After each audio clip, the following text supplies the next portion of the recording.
Hello बच्चों, तो आइए देखते हैं क्वेश्चन क्या कहता है। If in the stationary lift a man is standing with the bucket full of water having the hole at the bottom, the rate of the flow of water through this hole is r0. If the lift starts right to moving up and down with the same acceleration, then the rates of the flow of water are ru and rd. then देखो तीन case है, तीन बता देता हूं। एक, lift का acceleration 0 है।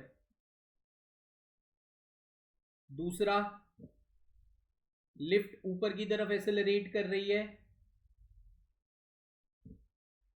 तीसरा, लिफ्ट नीचे की तरफ एक्सेलरेट कर रही है।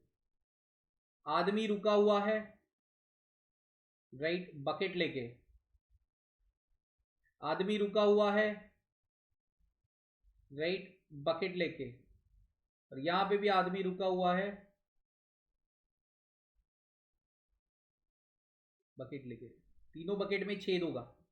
अब देखो, जब राइट लिफ्ट स्टेशनरी है या कांस्टेंट वेलोसिटी के साथ जा रही है, तब छेद में से पानी निकलेगा, वो r0, कोई फर्क नहीं पड़ेगा। लेकिन जब ऊपर जा रही है, ध्यान से सुनना, जब ऊपर जा रही है राइट, तो यहां पे नेट फोर्स आपका कितना हो जाएगा, मास इनटू, देखो ऊपर जा रही है तो इसकी सूडो इफेक्ट नीचे की तरफ लगेगी, मतलब ऑलरेडी यहां पे जी तो लग रहा है, लेकिन फ्रेम का एक्सेलरेशन भी नीचे की तरफ लगेगा।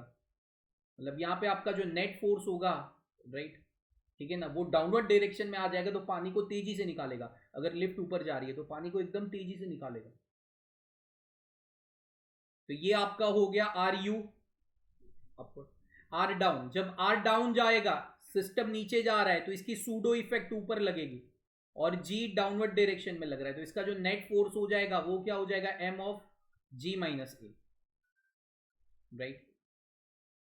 यहां पे पानी का जो फ्लो नीचे छेद से गिर रहा है, जब लिफ्ट ऊपर जा रही है तब उसको वो सपोर्ट कर रहा है, सूडो इफेक्ट उसको सपोर्ट कर रही है, तो और तेजी से गिरेगा। जब लिफ्ट नीचे जाएगी, समझ में आया, तब सूडो इफेक्ट का फोर्स एक ऊपर की तरफ लगेगा, तब जो नेट फोर्स होगा राइट, ठीक है ना, वो अप के कंपैरिजन में छोटे। वैसे भी लिफ्ट जब अप जाती है ना राइट, समझ में आया ना, तो अंदर का जो अपेरेंट वेट है वो बढ़ ही जाता है। बट उस कॉन्सेप्ट से नहीं जाना, क्योंकि यहाँ स्प्रिंग बैलेंस नहीं है, वो आपने स्प्रिंग बैलेंस के केसेस में देखा होगा। यहाँ हमें सूडो इफेक्ट पे वर्कआउट करना है। तो यहाँ पे आप देखते हो तो आर यू सबसे ज्यादा होगा, उसके बाद आएगा r0, और सबसे कम rd होगा right, as because of the net force difference and pseudo effect in all of those cases.